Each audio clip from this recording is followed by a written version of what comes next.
دل میں پائے جانے والے تقوی خدابندی کا مظہر قرار دیا۔ وَمَن يُعَظِّمْ شَعَائِرَ اللَّهِ فَإِنَّهَا مِن تَقْوَى الْقُلُوبِ۔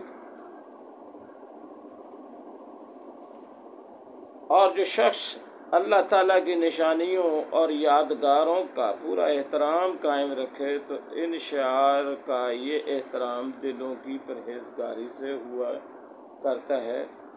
سابق انبیاء کرام علیہ السلام کی شریعتوں میں قربانی کا تسلسل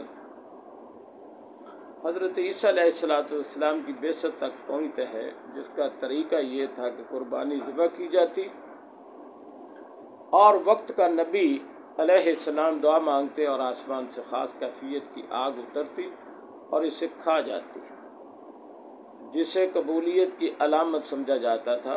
قرآن کریم فرقان حکیم میں ہے، الذین قالوا ان اللہ عہد علینا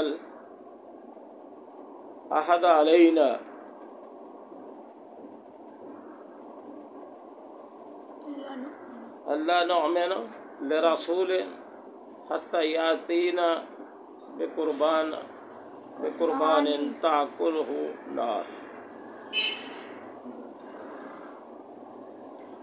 یہ لوگ ایسے ہیں جو یوں کہتے ہیں کہ اللہ نے ہمیں حکم دے رکھا ہے کہ ہم کسی رسول کی اس وقت تک تصدیق نہ کریں جب تک وہ ہمارے پاس ایسی قربانی نہ لائے کہ اس کو آگ کھا جائے۔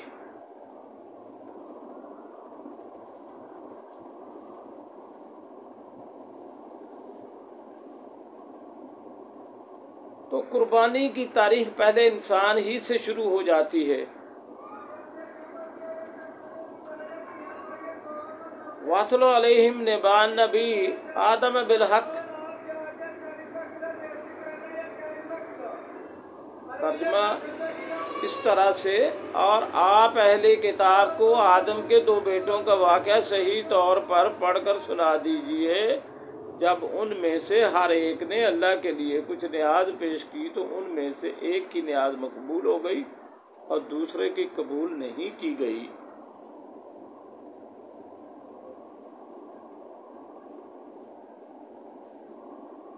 اللہ رب العزت ارشاد فرماتے ہیں، قُلْ إِنَّ صَلَاتِي وَنُسُكِي وَمَحْيَايَ وَمَمَاتِي لِلَّهِ رَبِّ الْعَالَمِينَ۔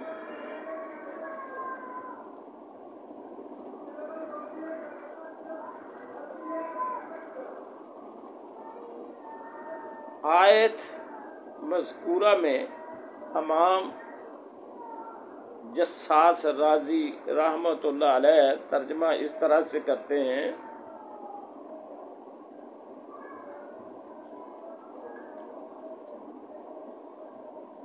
کہ وہ نسکی نسک سے مراد قربانی ہے، اس لیے کہ اس کا نام نسک بھی ہے۔ اسی طرح ہر وہ جانور جو اللہ کا تقرب حاصل کرنے کی نیت سے ذبح کیا جائے وہ نسک کہلاتا ہے۔ ارشاد باری تعالی ہے،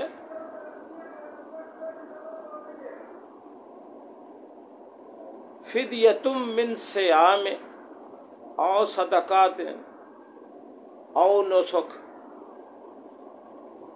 قربانی کے اس حکم کو اللہ تعالیٰ نے ایک اور انداز سے نماز کے تتمہ کے طور پر یوں ذکر فرمایا، فصل لربک وانحر۔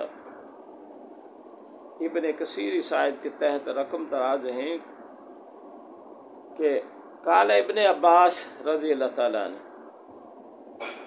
حضرت مجاہد اکرمہ رحم اللہ تعالی سمیت متعدد مفسرین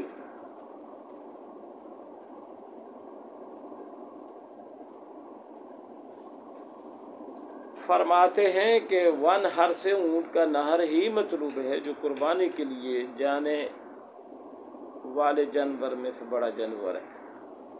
اس سے فقہا نے مسئلہ بھی اخذ فرمایا ہے کہ عید الاضحیٰ پڑھنے والے لوگوں پر لازم ہے کہ وہ نماز عید پہلے ادا کر لیں، اس کے بعد قربانی کریں۔ جن لوگوں پر عید کی نماز فرض ہے، اگر انہوں نے عید سے پہلے قربانی کر دی تو ان کی قربانی نہیں ہوگی۔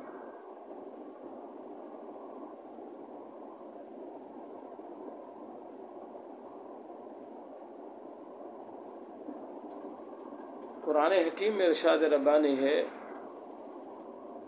تاکہ یہ سب آنے والے اپنے اپنے فائدوں کی غرض سے پہنچ جائیں، اور تاکہ قربانی کے مقررہ دنوں میں خدا کا نام لیں جو خدا نے ان کو عطا کیے ہیں، سوائے امت محمدیہ، کہ تم ان قربانیوں میں سے خود بھی کھانا چاہو تو کھاؤ اور مصیبت زدہ محتاج کو بھی کھلاؤ۔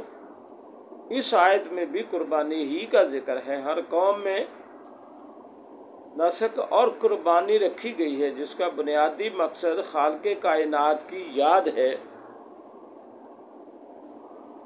اس کے احکام کی بجا آوری اس جذبہ کے ساتھ کہ یہ سب کچھ اللہ کی عطا اور دین ہے۔ یہاں بھی انسان کی قلبی کیفیت کا ایسا انقلاب مقصود ہے کہ وہ مال و متاع کو اپنا نہ سمجھیں بلکہ دل و جان سے اس عقیدے کی مشق کرے کہ حق تعالی ہی اس کا حقیقی مالک ہے۔ گویا قربانی کا عمل فتنہ مال سے حفاظت کا درس دیتا ہے۔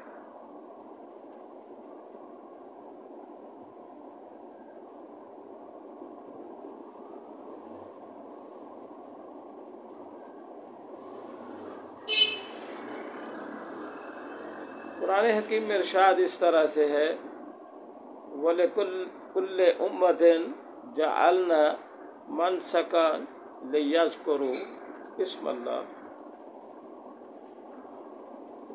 اور ترجمہ کہ ہم نے ہر امت کے لیے اس غرض سے قربانی کرنا مقرر کیا تھا کہ وہ ان چوپایوں کی قسم کے مخصوص جانوروں کو قربانی کرتے وقت اللہ کا نام لیا کریں جو اللہ نے ان کو عطا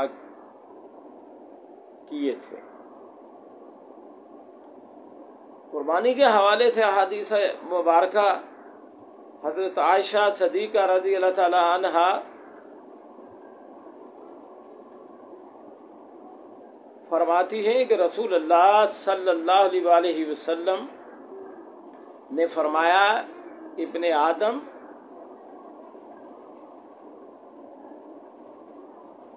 آدم نے قربانی کے دن کوئی ایسا عمل نہیں کیا جو اللہ کے نزدیک خون بہانے یعنی قربانی کرنے سے زیادہ پسندیدہ ہو، اور قیامت کے دن وہ ذبح کیا ہوا جانور اپنے سینگوں، بالوں اور کھروں کے ساتھ آئے گا، اور قربانی کا خون زمین پر گرنے سے پہلے اللہ تعالیٰ کے ہاں قبول ہو جاتا ہے، لہذا تم اس کی وجہ سے قربانی کر کے اپنے دلوں کو خوش کرو۔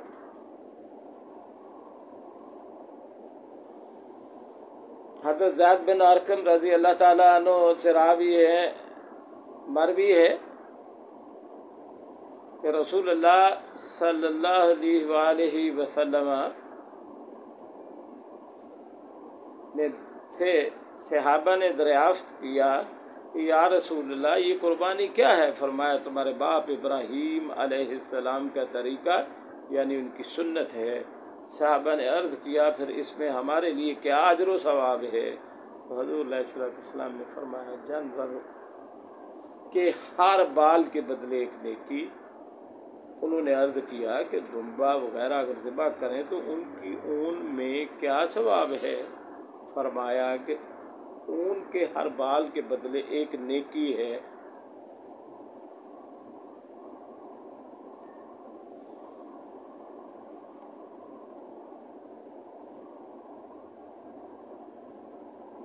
حضرت ابن عباس رضی اللہ تعالیٰ عنہ سے روایت ہے رسول اللہ صلی اللہ علیہ وسلم نے عید الاضحیٰ کے دن ارشاد فرمایا آج کے دن کسی آدمی نے خون بہانے سے زیادہ افضل عمل نہیں کیا، ہاں اگر کسی رشتہ دار کے ساتھ حسن سلوک اس سے بڑھ کر ہو تو ہو۔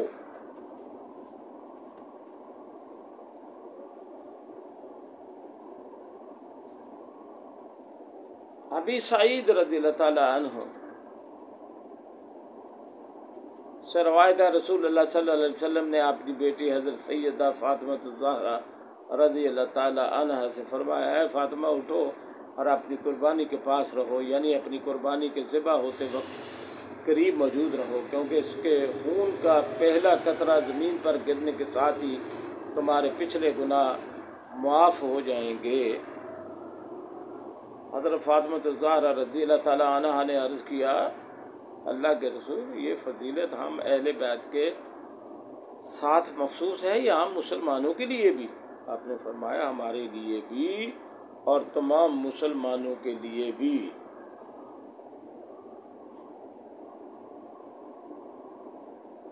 حضرت علی کرم اللہ وجہہ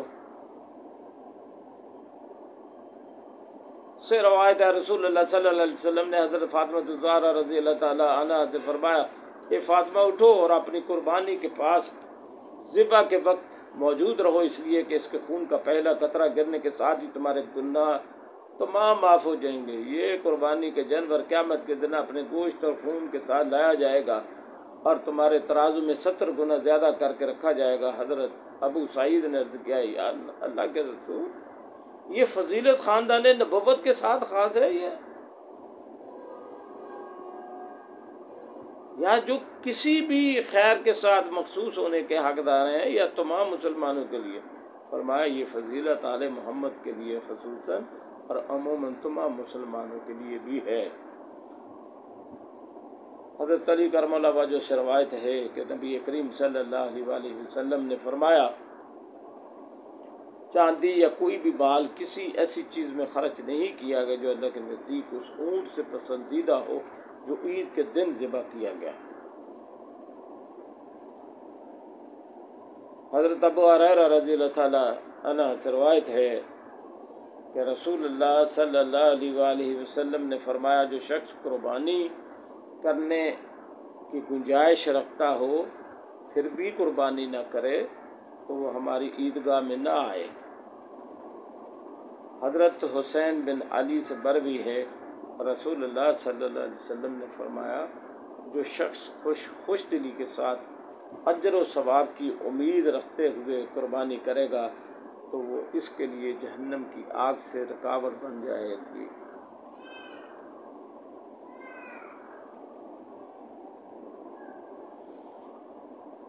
قربانی کا فلسفہ یہ ہے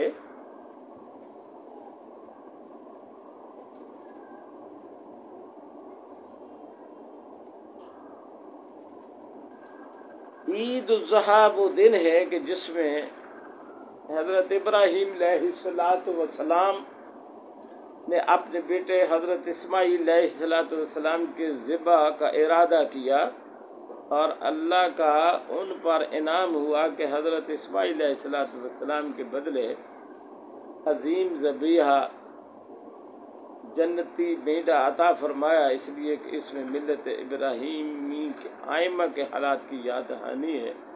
اللہ کی اطاعت میں ان کے جان و مال کو خرچ کرنے اور انتہائی درجہ صبر کرنے کے واقعہ سے لوگوں کو سبق دلانا مقصود ہے۔ نیز اس میں حاجیوں کے ساتھ مشابہت ہے اور ان کی عظمت ہے، اور جس کام میں وہ مشغول ہیں ان میں ان کی رغبت دلانا ہے۔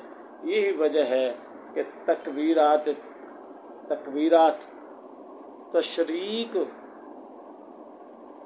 کو بھی مسنون کیا گیا۔ قربانی کی حقیقت اصل میں یہ ہے، مدرجہ بالا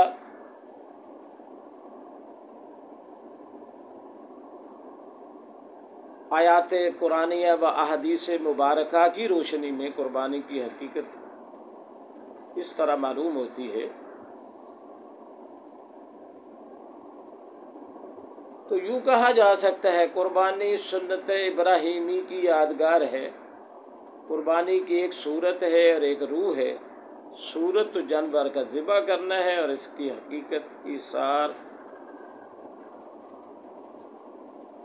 نفس کا جذبہ پیدا کرنا ہے اور قربانی کا جذبہ پیدا کرنا ہے۔ التقرب الی اللہ مقصود ہے۔ اصل میں قربانی کی حقیقت تو یہ تھی کہ عاشق خود اپنی جان کو خدا کے حضور پیش کرتا، مگر خدا تعالیٰ کی رحمت دیکھیے ان کو یہ گوارا نہ ہوا، اس لیے حکم دیا تم جانور کو ذبح کرو، ہم یہی سمجھیں گے تو نے خود اپنے آپ کو قربان کر دیا۔ اس واقعہ ذبح اسماعیل علیہ السلام سے معلوم ہوا ذبح کا اصل مقصد جان کو پیش کرنا ہے، چنانچہ اس سے انسان میں جان نثاری کا جذبہ پیدا ہوتا ہے اور یہی اس کی روح ہے۔ تو روح صدقہ سے کیسے حاصل ہو گئی؟ کیونکہ قربانی کی روح تو جان دینا ہے اور صدقہ کی روح مال دینا ہے۔ صدقہ لیے کوئی دن مقرر نہیں، مگر اس کے لیے خاص دن مقرر کیا گیا اور اس کا نام بھی یوم النحر اور یوم اضحیٰ۔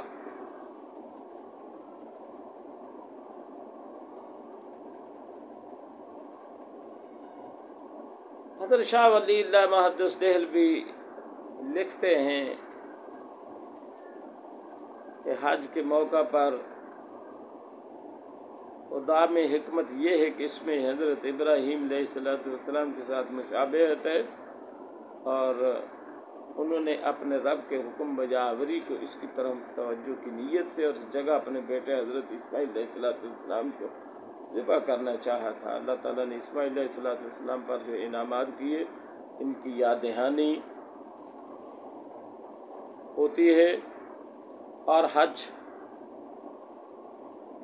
قران اور تمتع کرنے والے پر یہ ہدایت واجب ہے تاکہ اللہ تعالیٰ کی اس نعمت کا شکر ادا ہو کہ اس نے معاملے میں جاہلیت کے مواد کو دور کر دیا۔ قربانی کے احکامات میں دو قسمیں آتی ہیں، ایک واجب اور ایک مستحب۔ اگر کوئی آدمی عاقل، بالغ، عداد، مقیم، مسلمان اور مالدار ہو تو اس پر قربانی کرنا واجب ہے، اور قربانی نہ کرنے کی وجہ سے وہ گنہگار ہے۔ اور اگر کوئی مسلمان سفر میں ہو یا فقیر ہو، غریب ہو یا محتاج ہو اور قربانی کرے تو یہ مستحب ہے۔ جس طرح زکوٰۃ صاحب نصاب مسلمان پر الگ الگ لازم ہوتی ہے، اسی طرح قربانی بھی ہر صاحب نصاب پر الگ الگ لازم ہوگی۔ چنانچہ ایک قربانی ایک گھرانے کی طرف سے کافی ہونے کا خیال درست نہیں، اور ہر مالدار مقیم مسلمان شخص پر قربانی اس کے اپنے نفس اور ذات پہ واجب ہوتی ہے۔ اس لیے پورے گھر، خاندان یا کنبے کی طرف سے ایک آدمی کی قربانی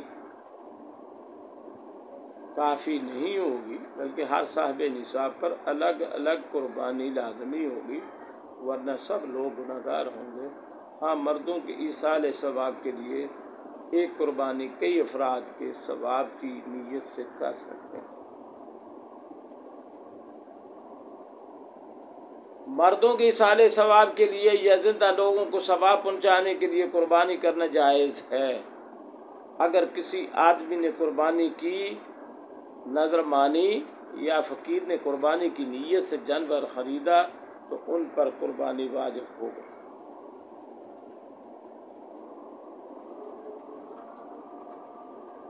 وجوب قربانی کی شرائط۔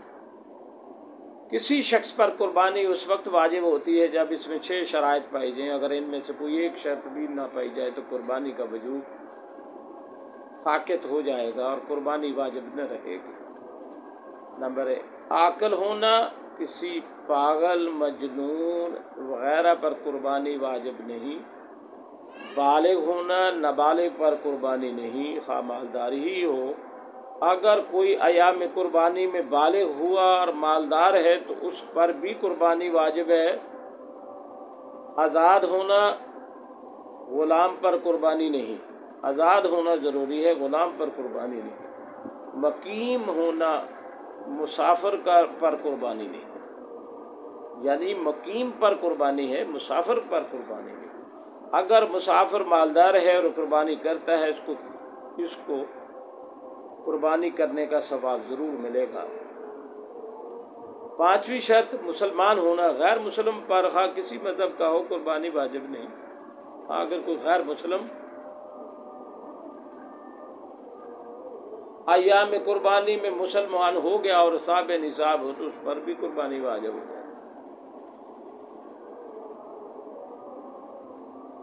چھٹی یہ کہ صاحب نصاب ہونا، لہذا فقیر پر قربانی واجب نہیں، لیکن اگر فقیر اپنی خوشی سے قربانی کرے تو اسے ثواب ملے گا۔ اگر کسی آدمی کے پاس نصاب کی مقدار کی رقم موجود ہو مگر اس پر اتنا قرض ہو جو اگر وہ ادا کرے تو اس کو صاحب نصاب ہونے سے نکال دے، ایسے شخص پر قربانی واجب نہیں۔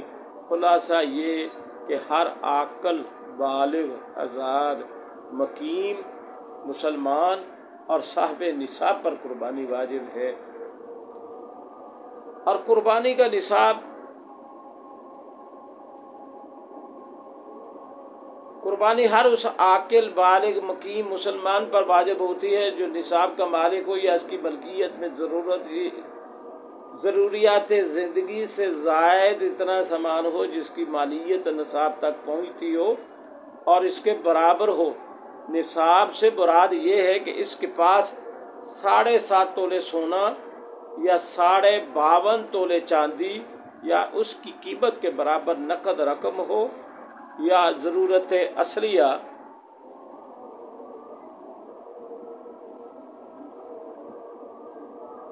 سے زائد اتنا سامان ہو جس کی قیمت 52.5 تولے چاندی کے برابر ہو۔ واضح رہے کہ ضرورت اصلیہ سے مراد وہ ضرورت ہے جو انسان کی جان، اس کی عزت و آبرو کی حفاظت کے لیے ضروری ہو۔ اس ضروریات کے پورا نہ ہونے کی صورت میں جان جانے یا حتی کہ آبرو کا اندیشہ ہو، مثلا کھانا پینا، رہائش کا مکان، پہننے کے کپڑے، اہل صنعت و حرفت کے اوزار، سفر کی گاڑی، سواری وغیرہ۔ نیز اس کے لیے اصول یہ ہے کہ جس پر صدقہ فطر واجب ہے اس پر قربانی بھی واجب ہے، یعنی نصاب کے مال کا تجارت کے لیے ہونا یا اس پر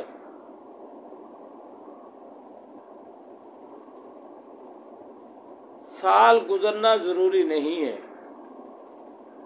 چونکہ نصاب کے لیے ضرورت اصلیہ سے زائد مال کا اعتبار ہوتا ہے، اس لیے یاد رکھنا چاہیے کہ بڑی بڑی دیگیں، بڑے فرش، شامیانے، ریڈیو، ٹیپ ریکارڈر، عام ریکارڈر، ٹیلی ویژن، وی سی آر یہ ضرورت میں داخل نہیں۔ اگر ان کی قیمتیں نصاب تک پہنچ جائیں تو بھی ایسے شخص پر قربانی واجب ہوگی۔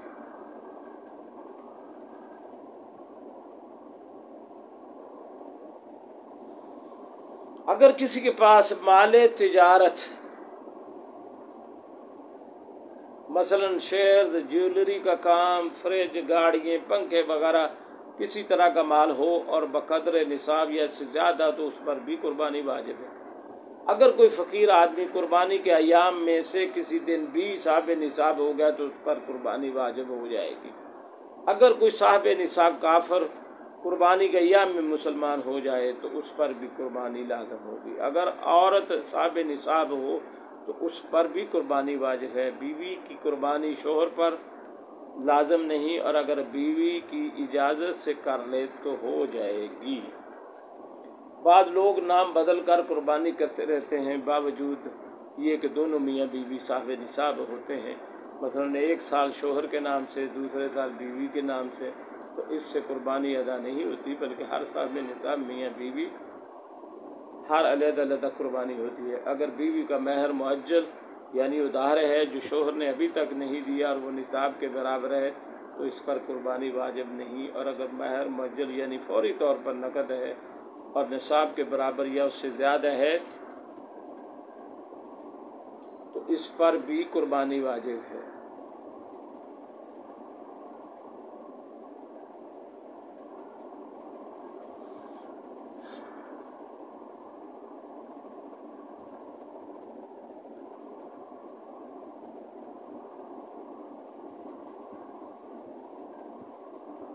اگر مشترک کاروبار کی مالیت تقسیم کے بعد ہر ایک کو بقدر نصاب یا اس سے زائد پہنچتی ہو تو سب پر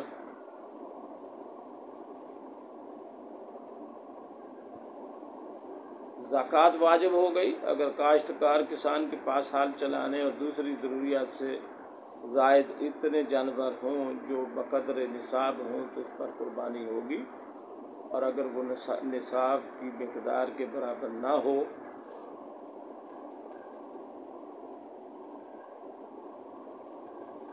تو واجب نہ ہوگی۔ اگر کسی کے پاس کتب خانہ ہے، مطالعہ کے لیے کتب رکھی ہیں، تو اگر وہ خود تعلیم یافتہ نہیں اور کتابوں کی قیمت نصاب تک پہنچتی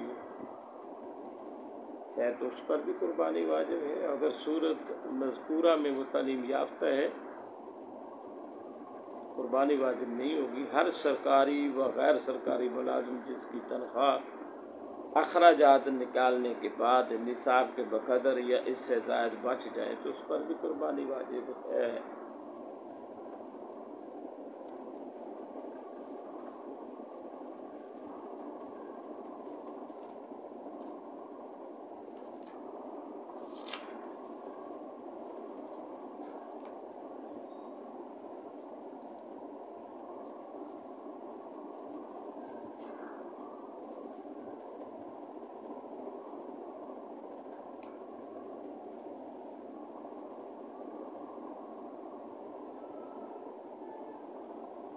اور جب کسی پر ان شرائط کے مطابق قربانی واجب ہو اس پر لازم ہے وہ اپنے نام سے قربانی کرے اور اپنا واجب ادا کرے۔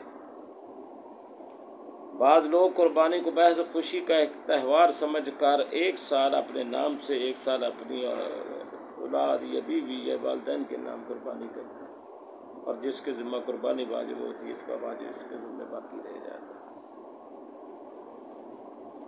قربانی کے لیے بکرا، بکری، بھیڑ، دمبا مؤنث ہو یا مذکر، گائے، بھیڑ، بھینس، بھینسا، اونٹ، اونٹنی، صرف ان جانوروں کی قربانی جائز ہے۔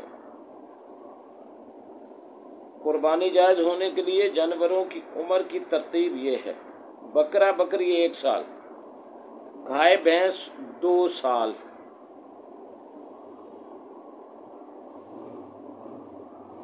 اونٹ 5 سال، بھیڑ دمبا اگر اتنا موٹا ہو کہ سال بھر کا معلوم ہوتا ہو تو 6 مہینے کا بھی جائز ہے، اور اگر اتنا موٹا نہ ہو تو سال بھر سے کم کا جائز نہیں۔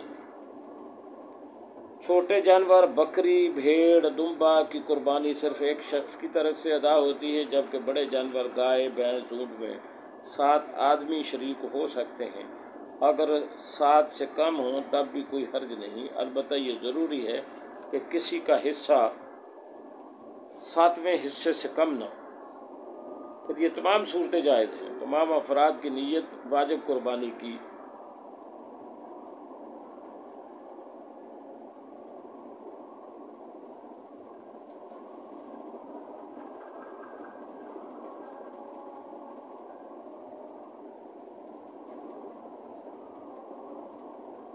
تمام افراد کی نیت واجب قربانی کی ہو، بعض کی نیت واجب قربانی کی اور بعض کی نفلی کی ہو،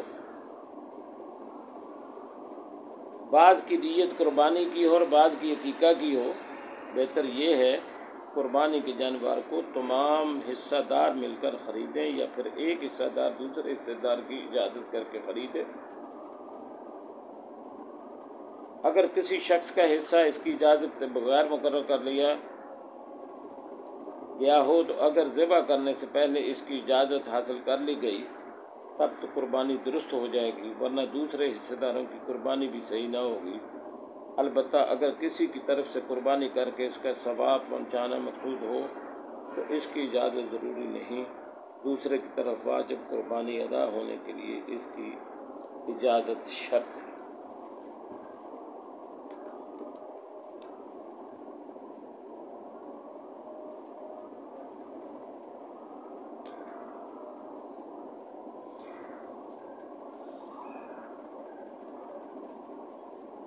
ایسے جانور کی قربانی جائز نہیں جس جانور کے سینگ جڑ سے ٹوٹ گئے، اگر پیدائشی طور پر سینگ نہیں یا اوپر سے ٹوٹ گئے ہیں تو قربانی جائز ہے۔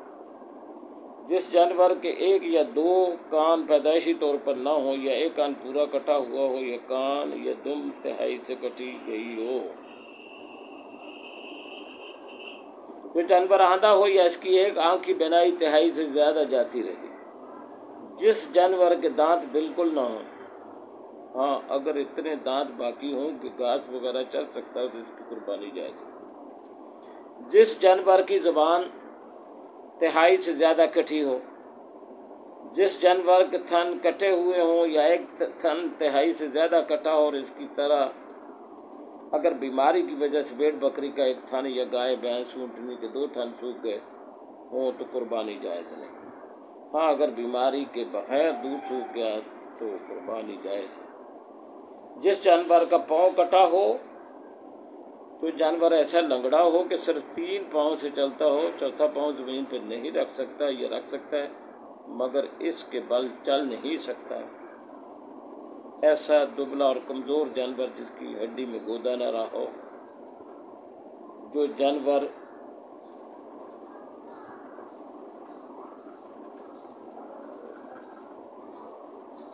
مخنث ہے،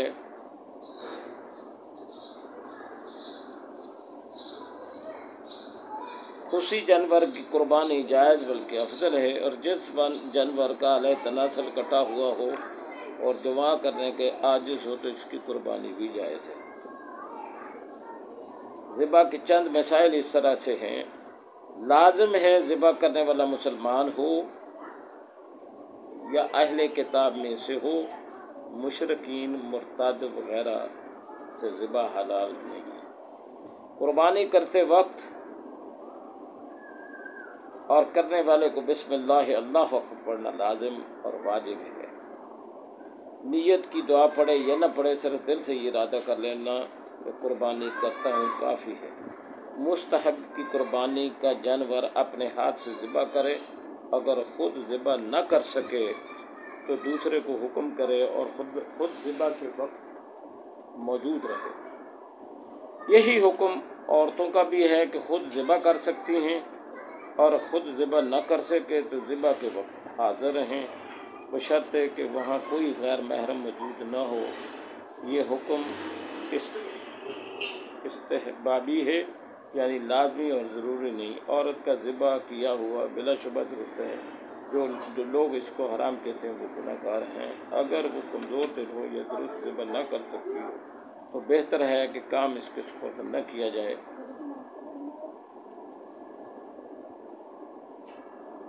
ذبح میں لازمی ہے کہ حلقوم، سانس کی نالی اور خون کی رگوں کا کٹ جانا۔ ذبح کرتے وقت جانور کو ذبح کرنے سے پہلے چارہ کھلائے، پانی پلائے، بھوکا پیاسا رکھنا مکروہ ہے۔ ذبح کی جگہ جانور کو گھسیٹ کر نہ لے جایا جائے، ایسا کرنا مکروہ ہے۔ آسانی سے جانور کو گرائے، بے جا سختی کرنا مکروہ ہے۔ قبلہ رخ بائیں کروٹ لٹائے کہ جان آسانی سے نکلے، اس کے خلاف کرنا مکروہ ہے۔ 4 پیروں میں سے 3 باندھے، چھری تیز رکھے، کند چھری سے ذبح کرنا مکروہ ہے۔ چھری اگر تیز کرنا ہو تو جانور سے چھپا کر تیز کرے، کیونکہ اس کے سامنے تیز کرنا مکروہ ہے۔ جانور کو لٹانے سے پہلے چھری تیز کرنے کے بعد میں تیز کرنا مکروہ ہے۔ حدیث شریف میں ہے کہ ایک شخص جانور کو بچھاڑ کر چھری تیز کرنے لگا، یہ دیکھ کر حضور علیہ السلام نے ارشاد فرمایا، تم بکرے کو 1 سے زائد بار موت دینا چاہتے ہو۔ ایک جانور کو دوسرے جانور کے سامنے ذبح کرنا مکروہ ہے۔ سختی سے ذبح کرنا کہ سر الگ ہو جائے یا حرام مقصد گردن کے اندر سے سفید رگ تک چھری آ جائے مکروہ ہے۔ گردن کے اوپر سے ذبح کرنا مکروہ ہے اور منع ہے، کیونکہ اس میں جانور کو ضرورت سے زائد اجازت شامل ہے۔ ذبح کے بعد جانور کے ٹھنڈا ہونے یعنی روح نکلنے سے پہلے گردن علیحدہ نہ کرے اور چمڑا اتارنے کو بھی مکروہ کہا۔ یہ تمام احکامات قربانی کے جانور کے ساتھ مخصوص نہیں بلکہ ہر ذبیح کے لیے بھی ہے۔ جو جانور کی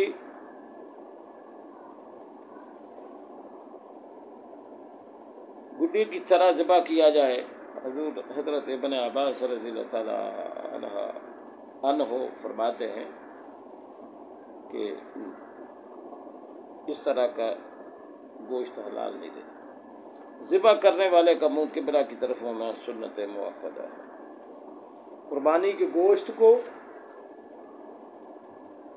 اور کھال کے احکامات کے حوالے سے قربانی کا گوشت خود کھانا، رشتہ داروں اور مالداروں میں تقسیم کرنا اور فقیروں اور محتاجوں کو خیرات کرنا سب جائز ہے۔ بہتر یہ ہے کہ تہائی گوشت سے کم خیرات نہ کرے، لیکن اگر کسی نے تہائی سے کم خیرات کیا تو بھی کوئی گناہ نہیں۔ قربانی کا گوشت بیچنا مکروہ ہے، اس طرح قربانی کی سیری پائے اور اس کا چربی بیچنا حلال نہیں۔ اگر کسی نے ان چیزوں کو بیچ دیا تو ان کی قیمت کو صدقہ کرے۔ جس جانور کا گوشت کھایا جاتا ہے اس کے جسم کے 7 اعضاء یعنی 7 چیزیں کھانی منع ہے۔ بہنے والا خون، پیشاب کی جگہ، ذکر، دونوں خصیے، پاخانے کی جگہ، غدود، مثانہ یعنی وہ جگہ جس میں پیشاب رہتا ہے، اور پتہ، یہ 7 چیزیں ہیں جن سے جو ممنوع کہی گئی۔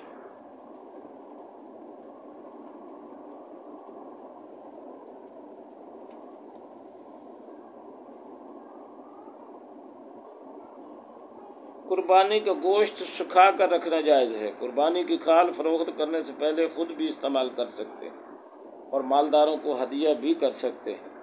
فقراء مساکین پر صدقہ بھی کر سکتے ہیں، لیکن اگر روپے پیسے کے بدلے فروخت کر دی تو خواہ کسی نیت سے فروخت کی ہو تو اس کا صدقہ کر دینا واجب ہے، اور اس کا مصرف صرف فقراء و مساکین ہے۔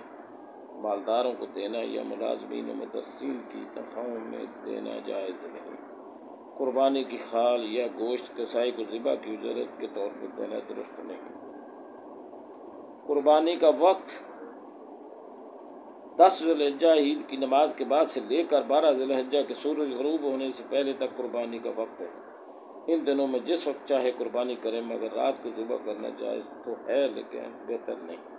سب سے افضل دن ذی الحجہ کا دن ہے، پھر 11واں اور 12واں۔ اگر کوئی مسافر ہے تو دیر سے پہنچا تو 13 کی عصر تک بھی قربانی دی جا سکتی ہے۔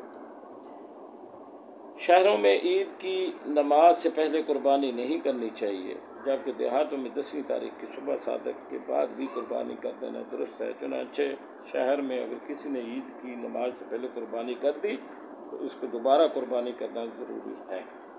جس شہر میں عید کی نماز کئی جگہ ادا کی جاتی ہو، وہاں قربانی کے صحیح ہونے کے لیے صرف ایک جگہ کا نماز ادا ہونا صحیح ہے۔ قربانی کی دعا حدیث شریف میں آتا ہے، حضور علیہ الصلوۃ والسلام نے 2 سینگوں والے خصی مینڈے اپنے دست مبارک سے ذبح فرمائے، اور ذبح کرتے وقت آپ نے بسم اللہ واللہ اکبر پڑھا۔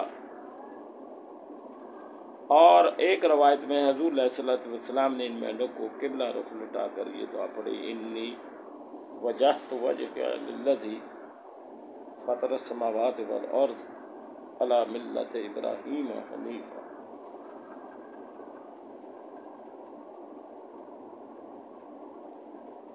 وما انا من المشرکین ان صلاتی و نسکی و محیای و مماتی للہ رب العالمین۔ حضور علیہ الصلوۃ والسلام نے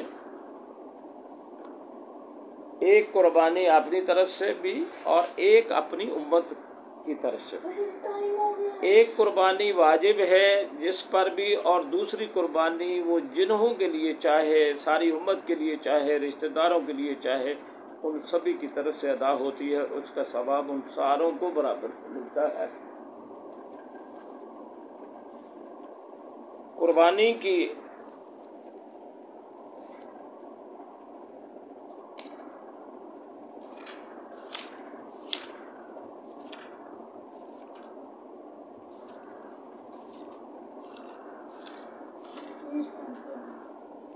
قربانی اسلام کا ایک عظیم الشان، عاشقانہ، والہانہ اور بے حد فضیلت والا حکم بھی ہے اور عمل بھی ہے۔ ہر زمانے میں مسلمانوں نے نہایت محبت، شفقت، عشق اور احترام سے اس حکم کو پورا کیا اور پورا سال اس کی تیاری اور انتظار میں گزارا۔ مسلمانوں کو عید الاضحیٰ کے موقع پر قربانی کی اہمیت اور فضیلت پوری قوت کے ساتھ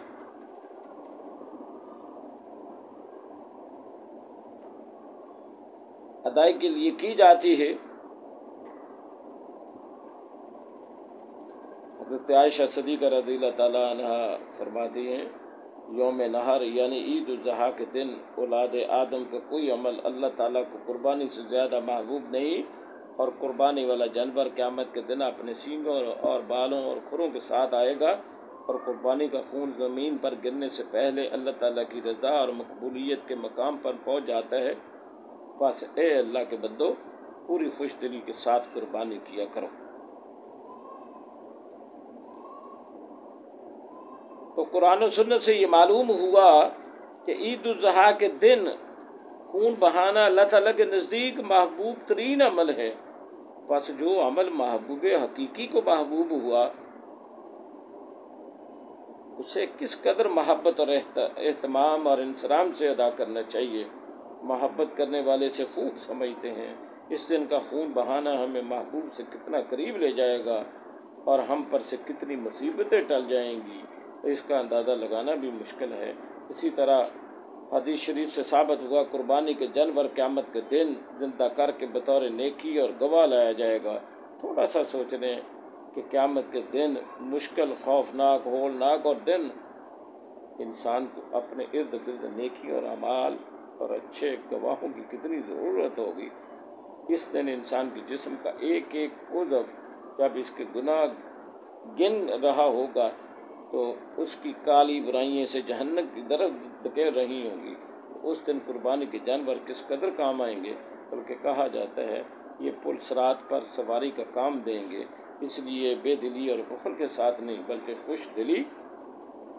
خوب خوش دلی سے اور سخاوت کے ساتھ خوب صحت مند موٹے تازے خوبصورت اعلیٰ جانور ذبح کرنے چاہیے، اور مال کی کمی سے نہیں گھبرانا چاہیے، کیونکہ انسان کا اصل مال تو وہی ہے جو اس کے لیے قیامت تک محفوظ ہو جائے۔ اسی طرح کے حدیث سے معلوم ہوا جانور کا خون زمین پر بعد میں گرتا ہے جب اللہ تعالیٰ کے حضور پہلے پہنچ جاتا ہے۔ آپ اس حدیث سے یقین کرتے ہوئے اپنے ہاتھ سے خالص اللہ تعالیٰ کی رضا کے لیے عید کے دن اچھا جانور ذبح کریں اور تھوڑا سا غور کریں تو خون کے زمین پر گرتے ہی دل میں سکون، اطمینان اور محبت کی عجیب کیفیت پیدا ہوتی ہے، اور دل گناہوں کے بوجھ اور سیاہی سے ہلکا ہو جاتا ہے۔ اللہ تعالیٰ ہمیں یقین نصیب فرمائے۔ اور یہ اللہ فرماتے ہیں کہ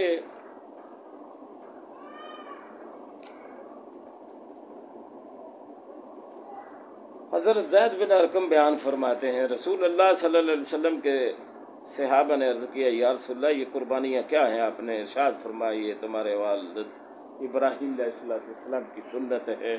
صحابہ اکرام نے عرض کیا، ہمارے لیے ان میں کیا اجر ہے؟